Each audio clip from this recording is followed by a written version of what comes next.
Hay días, ¿verdad?, en los que parece que todo se rige por una especie de ley de Murphy. La ley de Murphy, como la llaman en las fuentes que manejamos hoy. Exacto.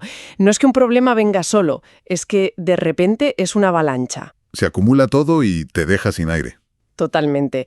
Una sensación de agobio que la primera reacción, la más instintiva, es querer tirar la toalla. Rendirse. Sí. Y hoy vamos a analizar justo eso. ¿Qué hacer cuando todo va mal y lo único que te apetece es, es eso, rendirte? Para ello nos vamos a sumergir en una serie de textos, de discursos, sobre resiliencia, sobre el dolor y la perseverancia. El objetivo es ese, desentrañar las claves para no rendirse, para de hecho luchar con más fuerza justo cuando peor están las cosas. Y quizá transformar esa adversidad en un motor.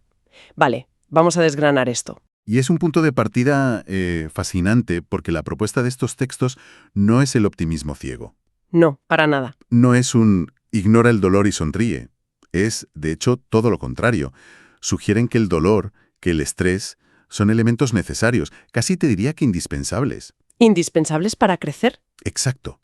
La idea central es un cambio radical de perspectiva. Dejar de ver los desafíos como, como un castigo. Y empezar a verlos como una oportunidad. Una oportunidad para forjar un carácter más fuerte. Lo que me parece más interesante es que no se trata de evitar las tormentas, sino de aprender a navegar en ellas, de convertirlas en el propio viento que te impulsa. Totalmente.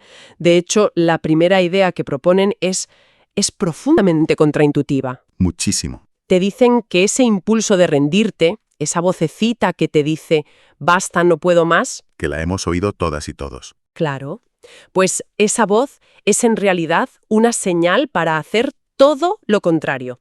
Es el momento de luchar más duro. De cavar honda, como dicen. Sí, e ir textualmente en camino a la guerra. Y dan un consejo muy práctico para cuando la presión es ya abrumadora. Problemas familiares, de dinero, estrés. A ver. Ser brutalmente honesto. Recomiendan sentar a la familia, explicar la situación sin rodeos y presentar un plan de acción, por simple que sea. La frase es, no les mientas, se lo das directamente. Es una estrategia de control, sin duda. Pero, me pregunto si abordan el riesgo. ¿A qué te refieres? Porque una honestidad tan brutal, sin un plan que sea creíble, puede ser contraproducente. Podría generar incluso más miedo en los demás, ¿no? Mencionan cómo equilibrar esa transparencia con la necesidad de proyectar algo de seguridad. Es un equilibrio muy, muy delicado. Es una gran pregunta. No profundizan en ese equilibrio exacto, pero el énfasis parece estar en recuperar la agencia. ¿Vale? La idea no es tanto presentar un plan perfecto e infalible, sino demostrar que no eres una víctima pasiva. Al decir, esta es la situación y esto es lo que voy a empezar a hacer, aunque sea un primer paso minúsculo, cambias la dinámica. Claro, pasas de ser reactivo a proactivo. Pasas del esto me está pasando a mí al esto es lo que voy a hacer al respecto. Es un acto de liderazgo en medio del caos y eso, según sugieren, es lo que genera más confianza que una falsa seguridad. Entiendo. Se trata menos del plan en sí y más del acto de tomar el timón. Y eso conecta con la idea de que los desafíos, en lugar de hundirnos, pueden elevarnos. Pero aquí hay una contradicción, ¿no te parece? Sí, es paradójico. ¿Cómo es posible que algo que objetivamente te está hundiendo, una enfermedad, una ruina económica, sea lo mismo que te eleva?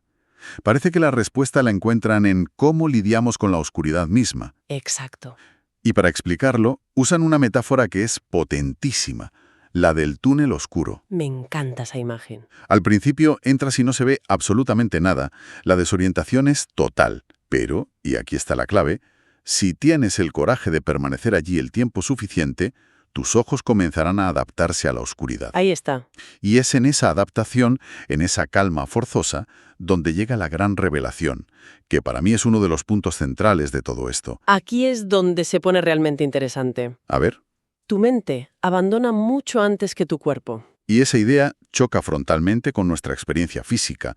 Cuando te duelen las rodillas en una carrera, sientes que son las rodillas las que no pueden más. Claro. Cuando el agotamiento mental te nubla, crees que has llegado a tu límite. Pero las fuentes insisten en que eso es una narrativa que nos contamos. Una historia que nos cuenta el cerebro. Sí. El cerebro, en su función protectora, pulsa el botón de pánico mucho antes de que el cuerpo llegue a su límite real. Es un mecanismo de seguridad que, bueno, que se activa demasiado pronto. Entonces, la gran pregunta es, ¿cómo se aprende a ignorar esa alarma? ¿Cómo distingues la señal de peligro real de la de esto es solo muy incómodo? Creo que la respuesta está en la propia metáfora del túnel. Al principio, la oscuridad es aterradora, pero si no sales corriendo, si te quedas, te das cuenta de que no es un vacío. No, es un espacio. Es un espacio de autodescubrimiento. Es donde, en ausencia de luz exterior, te ves forzada a encontrar tu propia luz, a descubrir de qué estás hecho. Como dice una de las fuentes, mientras sigas luchando, ganas. Solo rendirse es la derrota. La oscuridad solo gana si tú se lo permites. Luchar contra ella, permanecer en el túnel, ya es una forma de ganar. Pero para seguir luchando en esa oscuridad necesitas combustible. Y aquí es donde entra otro cambio de paradigma fundamental que proponen los textos. Sobre el dolor. Sí, sobre el dolor. Nos dicen, ese dolor no está ahí para detenerte, está ahí para prepararte, para incrementarte, para desarrollarte. Es una idea que te obliga a replantearte toda tu relación con el sufrimiento. Es muy potente. Y la acompañan de una frase lapidaria. El dolor es temporal. Puede durar 1 minuto, 1 hora o 1 año. Pero si te rindes, durará para siempre.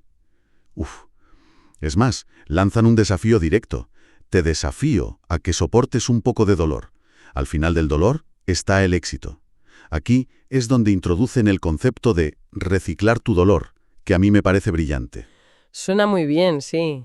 Pero también es complejo. La idea es usar las experiencias dolorosas del pasado no como un trauma que te frena, sino como evidencia de tu propia fortaleza. El recuerdo de haber superado dificultades se convierte en un recurso. Como un depósito de fuerza. Exacto. Un depósito al que puedes acudir. La lógica es, si superé aquello, puedo superar esto. Una de las citas lo resume perfectamente. Ya sientes dolor, úsalo. Haz algo con él. Deja que te lleve al siguiente nivel. Me encanta esa idea de reciclar. Pero, ¿dónde está la línea? ¿Cómo se evita que ese reciclaje se convierta en una rumiación constante sobre el pasado? ¿En quedarse atrapado, quieres decir? Sí, en quedarse atrapada en el dolor en lugar de usarlo como combustible. Esa es la pregunta del millón. Y aunque las fuentes no dan una fórmula mágica, la clave parece estar en el enfoque. Rumiar es revivir el dolor de forma pasiva. Vale. Reciclar es analizarlo activamente en busca de lecciones. Y de pruebas de tu propia capacidad. Es preguntarte, ¿qué aprendí de aquello? ¿Qué fortaleza que no sabía que tenía descubrí? Es un proceso de extracción. Sí, de extracción de valor, no de simple recuerdo. No se trata de volver a la herida, sino de mirar la cicatriz y reconocerla como un símbolo de supervivencia. Y para que todo esto no se quede en teoría, una de las fuentes lo ancla en una realidad, bueno, brutalmente honesta y conmovedora. Sí, la historia personal. Cuenta la historia de su hija, a quien le diagnosticaron artritis reumatoide juvenil. Entre los 14 y los 16 años, la enfermedad le destrozó primero la cadera y luego el tobillo de la otra pierna. Madre mía. Describe cómo tuvo que caminar durante 2 años con las piernas, en esencia, rotas, y tomando dosis masivas de opiáceos que apenas la dejaban estar despierta. Sí, es un ejemplo que te golpea, porque te saca de las frases motivacionales y te planta en el centro del sufrimiento real, crudo y sin adornos. Totalmente. Y es crucial detenerse aquí un momento, porque esto va más allá de la motivación. Hablamos de un dolor físico y existencial que es, bueno, casi inimaginable para la mayoría. Sí. Y es precisamente desde ese pozo, desde esa experiencia límite, desde donde extraen la lección más práctica de todas. No te dicen sé positivo o piensa en otra cosa, te dan una herramienta de pura supervivencia. Exacto. La estrategia que nace de esa historia es acorta tu marco de tiempo. Explica eso. Cuando una crisis es tan abrumadora que pensar en el futuro, en el próximo mes, en la próxima semana, te paraliza de ansiedad, tienes que reducir tu enfoque. Hacerlo más pequeño. Céntrate solo en lo que puedes manejar. Si no puedes con la semana, piensa solo en el día siguiente. Si no puedes con el día, piensa en la próxima hora. Y si ni siquiera puedes con eso, enfócate en superar el próximo minuto. Es una forma de hacer manejable lo inmanejable. Justo. Es una técnica de supervivencia, sí, pero fíjate en el matiz tan importante que le añaden. No se trata solo de sobrevivir mecánicamente, minuto a minuto, como un autómata. No. Te piden que incluso en ese estado estés alerta a la belleza de la vida, que busques ese pedacito de cristal brillante en la oscuridad. Apreciar el sabor de un vaso de agua. La sensación del sol en la cara durante 5 segundos, una conversación breve. Eso ya no es solo supervivencia, es un acto de rebeldía, casi poético. Un acto de rebeldía, me gusta esa definición, porque es negarse a que el dolor ocupe el 100% de tu realidad. Exactamente. Y esta perspectiva, nos dicen, marca la diferencia crucial entre tragedia e infierno absoluto. ¿Cuál es la diferencia? Una crisis como la de esa chica es una tragedia. Es objetivamente terrible e inevitable. Pero nuestra reacción, nuestra incapacidad para ver cualquier resquicio de luz, Puede convertir esa tragedia en un infierno. un infierno personal y autoimpuesto. Mantener esa pequeña ventana abierta a la belleza puede evitar que caigamos en ese abismo. La tragedia te sucede, el infierno, en cierto modo, lo construyes tú con tu reacción. Esa distinción es muy poderosa y me lleva a la última gran metáfora de las fuentes, que habla sobre la necesidad del estrés. Algo que choca de entrada. Sí, choca con todo lo que nos dicen sobre bienestar y salud mental. Nos cuentan la historia de la gacela y el león en el Serengeti. Ah, sí.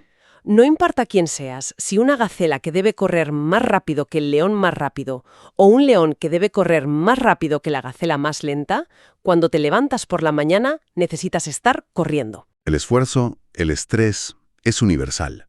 Es ineludible. Exacto. Y a partir de ahí desarrollan la metáfora de la semilla. Que para crecer fuerte necesita ser enterrada, cubierta de tierra. Al principio parece ilógico, ¿por qué cubrir algo para que crezca? Claro, pero esa tierra, esa suciedad, como la llaman, representa las dificultades de la vida. La gente que habla mal de ti, las acusaciones falsas, las críticas. Todo eso es la tierra que te echan encima. Una imagen muy gráfica. Te están enterrando en vida, básicamente. Exacto. Pero aquí viene el giro. Las fuentes refinan la metáfora de una forma genial. Dicen que no es solo tierra o suciedad, es suelo. Porque el suelo contiene nutrientes. Ahí está. Así que esas críticas, esas mentiras, esas dificultades, aunque duelan y te hagan sentir enterrada, actúan como nutrientes. Nutrientes que construyen el carácter. Que te enseñan a soportar, que te dan resiliencia. El propio esfuerzo de la semilla por abrirse paso a través de la tierra es lo que le da la fuerza para que, una vez en la superficie, pueda convertirse en un árbol fuerte que da fruto. Así que el estrés no es un impedimento. Es un requisito indispensable para el crecimiento. Así que, si unimos todas las piezas, el mensaje final es bastante claro y, a la vez, muy exigente. La vida nos va a golpear. No es una posibilidad, es una certeza. Nos van a dar una paliza, como dicen los textos. El punto no es evitar los golpes, sino elegir siempre, siempre levantarse. Siempre. Hay una frase que lo resume todo de manera brillante. Si te derriban, no hay nada que puedas hacer al respecto. Pero volver a levantarte tiene todo que ver contigo. Es toda tu responsabilidad. Y ese es el mensaje de esperanza con el que cierran.